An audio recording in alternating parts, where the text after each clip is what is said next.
¿Hay personas interesadas en leer dramaturgia como tal o crees que prefieran ir a ver la obra ya montada? Fíjate que esa pregunta que haces es muy interesante. Yo conozco, y no es exageración, hay muchas personas, bueno, hay muchas personas de la tercera edad que leen mucha dramaturgia, porque es una reminiscencia de cuando ellos escuchaban radionovelas o radiodramas. Entonces como que están muy acostumbrados al asunto del diálogo, entonces leen mucha dramaturgia.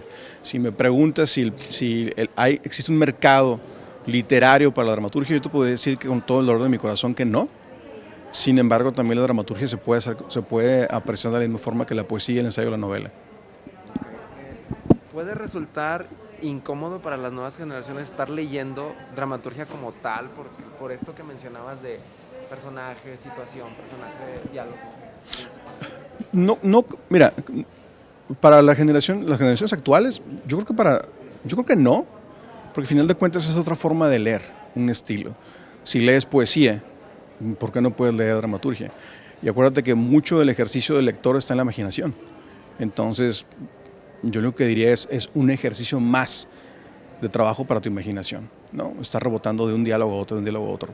No le veo mayor complejidad.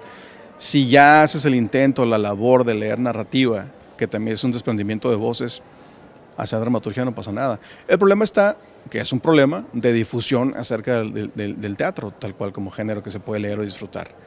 Porque inmediatamente todos piensan, no, pues es que nada más para el escenario. No, si no, no leyéramos a Shakespeare, no leyéramos a los griegos, no leyéramos a Molière, ¿entiendes? Entonces, más que nada, debería de trabajarse una estrategia de lectura de teatro.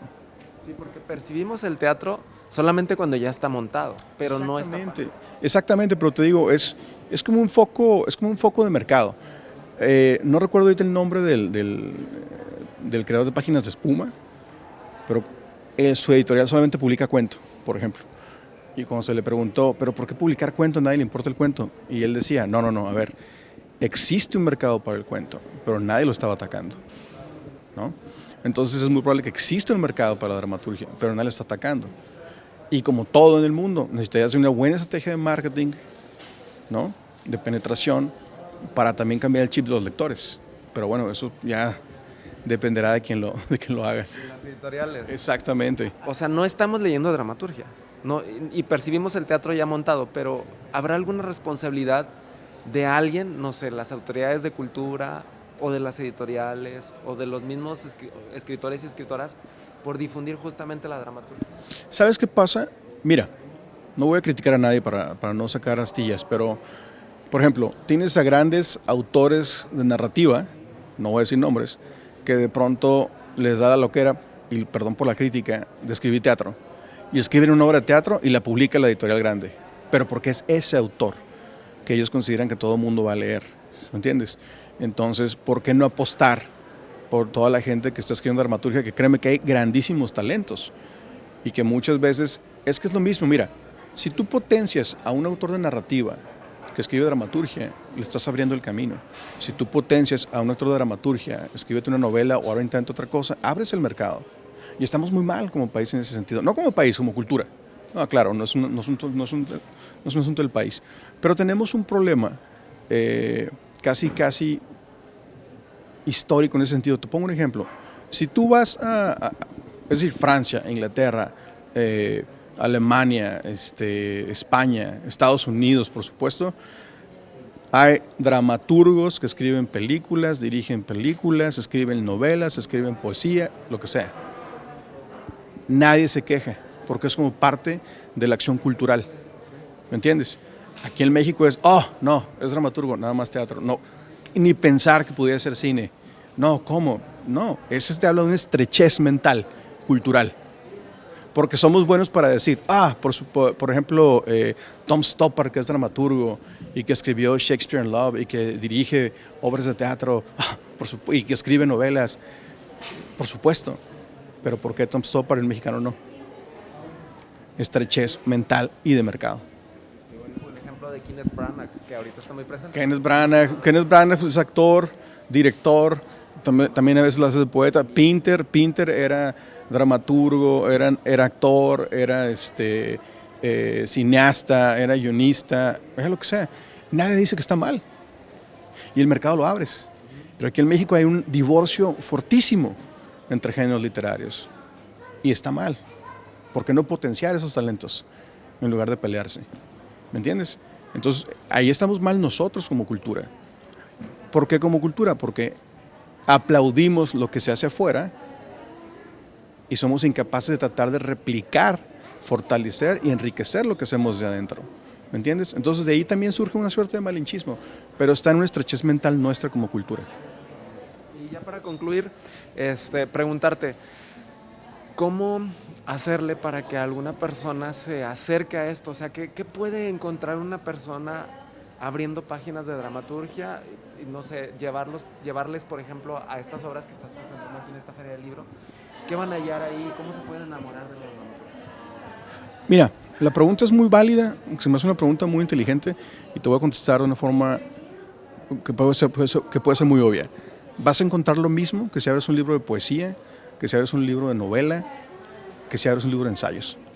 Vas a encontrar un mecanismo, vas a encontrar una guía, vas a encontrar una forma de que tu imaginación se abra a otras cosas. Y es lo que vas a encontrar, pero tienes que darle la oportunidad. ¿Me entiendes? Si no le das la oportunidad, puedes tener en tus manos a Pinter o al propio Shakespeare y vas a decir, ¿y esto a mí qué? Pero si no le das la oportunidad, como se le das a un libro de poesía, a una novela, no pasa nada. El problema está ¿cómo decirle? El problema está en que como no se entiende qué es, y que como dices tú, solamente pensamos que es para la escena, entonces automáticamente lo negamos. Entonces tendríamos que tener pues es que no es ni preparación, como esa curiosidad por tratar de ver otras cosas. Entonces la pregunta es, ¿por qué tenemos curiosidad hacia la poesía, la novela, pero no hacia el teatro? Siendo que los fundamentos de todo lo audiovisual que ves parte de una estructura dramática y la estructura dramática es teatro, tal cual. Y eso es muy importante, fíjate, tú ves una película. Si a un guión de una película le quitas las acotaciones tal cual y le dejas el diálogo, es una obra de teatro o es una pieza dramática. ¿Cómo empezaron las primeras películas hace más de 100 años? Con obras de teatro en la cámara, ¿me entiendes? Entonces todo era lo mismo. El problema es que con el paso del tiempo y la sofisticación de los lenguajes, entre comillas, la gente va pensando que no es algo que puedan leer. Y pues no, tienes que leerlo. ¿Entiendes? Entonces te digo, depende mucho. Yo creo que tenemos que hacer una labor todos para tratar de empujar esa agenda. Acuérdate que las agendas funcionan en la medida en que todos unidos vamos empujando algo. Entonces tendríamos que notar en eso algún potencial. Tal vez yo te diría, bueno, quizá los autores de narrativas más reconocidos deberían de ponerse a escribir teatro y a lo mejor así más gente se podría acercar, ¿no? Pero ahí caemos en otras cosas, pues de pronto se vuelve exótico. Muchos autores de reconocidos que se pueden escribir dramaturgia es por exotismo, más que por una necesidad. Sino que llegan a un estado en el cual dicen, ya conquistamos esto, ahora quiero esto. Está excelente y es muy válido, pero no por exotismo, sino por necesidad, que es diferente. Si lo haces por necesidad, entonces sí generas un verdadero cambio. Si lo haces por exotismo, es solamente como otra rayita del currículum.